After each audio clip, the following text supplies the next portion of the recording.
अस्सलाम वालेकुम नाज़रीन, तुहाडा वैलकम किया जाता अपने पंजाब चैनल दे विच। इहदे विच असीं अज दी वीडियो च गल करांगे पाकिस्तान दी मशहूर फिल्म स्टार अदाकारा अंजुमन दे बारे। अदाकारा अंजुमन का मुकम्मल नाम अंजुमन शाहीन है। वो 1955 दे विच मुल्तान दे विच पैदा होईयां ते उन्होंने अपने फिल्मी कैरियर का आगाज़ सब तो पहला फिल्म खौफनाक तो किया। उहदे विच उन्होंने एक साइड रोल दिता गया। उस तो बाद अदाकारा अंजुमन ने एक उर्दू फिल्म वादे की जंजीर दे विच काम किया, जिहदे विच उन्हां नूं एज अ हीरोइन कास्ट किया गया। उहदे नाल हीरो पाकिस्तान के चॉकलेटी हीरो वहीद मुराद ने काम किया, जिहड़ी कि एक सुपरहिट फिल्म सी। उस तो बाद अदाकारा अंजुमन ने बेशुमार पाकिस्तान की फिल्म इंडस्ट्री नूं लाजवाल फिल्मां दित्तियां, जिन्हां च उन्हां दी एक डायमंड जुबली फिल्म कीमत, उन्हां दी मशहूर ज़माना फिल्म मेहंदी, जिहदे विच अदाकारा अंजुमन, अदाकारा संगीता, नन्हा ते जवेद शेख उहदी मेन कास्ट दे विच शामिल सन। उस बाद अदाकारा अंजुमन की फिल्म मलंगा रिलीज़ की गई। उहदे विच अदाकारा आसिया, अदाकारा मुमताज़, अदाकारा अंजुमन, अदाकार सुल्तान राही ते मुस्तफा कुरैशी ने किरदार अदा किया। उस तो बाद अदाकारा दी एक फिल्म निकाह रिलीज़ की गई। निकाह बहुत सुपरहिट फिल्म सी। उस बाद अदाकारा दी एक फिल्म कीमत, जिहड़ी कि बहुत मशहूर फिल्म हुई। उस बाद अदाकारा दी एक फिल्म जिहदा नाम सी दुलारी।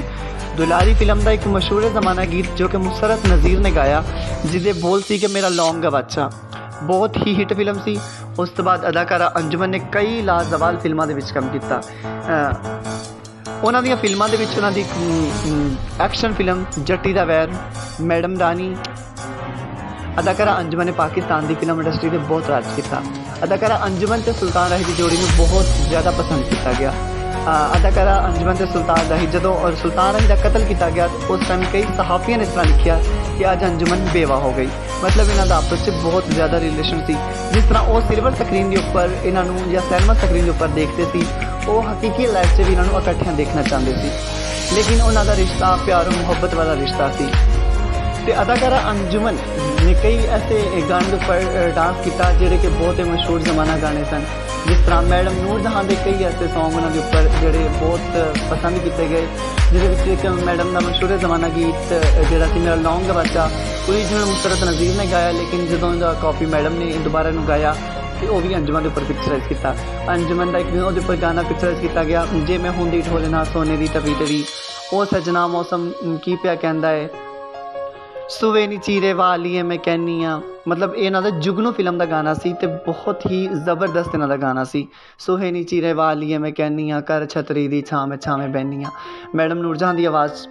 अदाकारा अंजुमन ने भी मैडम नूरजहां नूं देखदे होया गुलूकारी का आगाज़ किया। उन्होंने मैडम का मशहूर ज़माना गीत तेरे बाजरे की राखी माइया मैं ना बहंदी वे, इनू उर्दू के गाया कि तेरे बाजरे की राखी कैसे मैं कर पाऊँगी, साजन मैं घबराऊँगी, रांझन मैं घबराऊँगी। उस बाद अदाकारा अंजुमन ने एक इनकम टैक्स कमिश्नर मुबीन मलिक के नाल शादी करके ते बरतानिया चली गई। 2013 के अदाकारा अंजुमन पाकिस्तान वापस आईयां ते पाकिस्तान दे विच उन्हां दे शोहर नूं कतल कर दिता गया। उस तो बाद अदाकारा कुछ दिन पाकिस्तान ठहरियां, फिर बरतानिया वापस चली गई। लेकिन अदाकारा ने हालिया दे विच 64 साल की उम्र दे विच फिल्म स्टार लकी अली दे नाल दोबारा शादी की। अदाकारा अंजुमन दे पहले 2 बेटे एक बेटी मुबीन मलिक चुने, लेकिन इस टाइम अदाकारा अंजुमन अपनी एक खुशहाल हंसी जिंदगी गुजार रही हैं। तो अदाकारा अंजुमन ने हालिया दे विच पाकिस्तान आईयां तो उन्होंने इंटरव्यू दिता, तो उन्होंने दसिया कि उन्होंने मैडम नूरजहां दे नाल बहुत अच्छा रिलेशन सी। तो अदाकारा अंजुमन ने पाकिस्तान के हर फिल्म स्टार के नाल काम किया। अलीजाज, नन्हा, रंगीला, अलीजाज, सुल्तान राही, मुस्तफा कुरैशी, बहुत बड़े बड़े अदाकारा के नाल काम किया। अदाकारा अंजुमन का कहना सी कि मैडम नूरजहां कहते सन कि अंजो लोग तैनू याद करनगे, लोग मैनू भुल जाएंगे। तो उन्हों का आपस से बहुत अच्छा रिलेशन सी। तो मेरी दुआ है कि अदाकारा अंजुमन इस टाइम जिथे भी ने तो वो खुश रहन, आबाद रहन। अगर वो दोबारा फिल्म इंडस्ट्री का रुख करते हैं तो उन्होंने चाहन वाले अज भी अदाकारा अंजुमन नूं बिल्कुल उस तरह चाहते हैं जिस तरह वो पहले चाहते थे। लेकिन अदाकारा अंजुमन फिल्म इंडस्ट्री छोड़ चुकियां ने, वो नहीं आईयां। लेकिन अल्लाह ताला उन्होंने ता हयात सलामत रखे। उन्होंने पाकिस्तान की बहुत खिदमत की।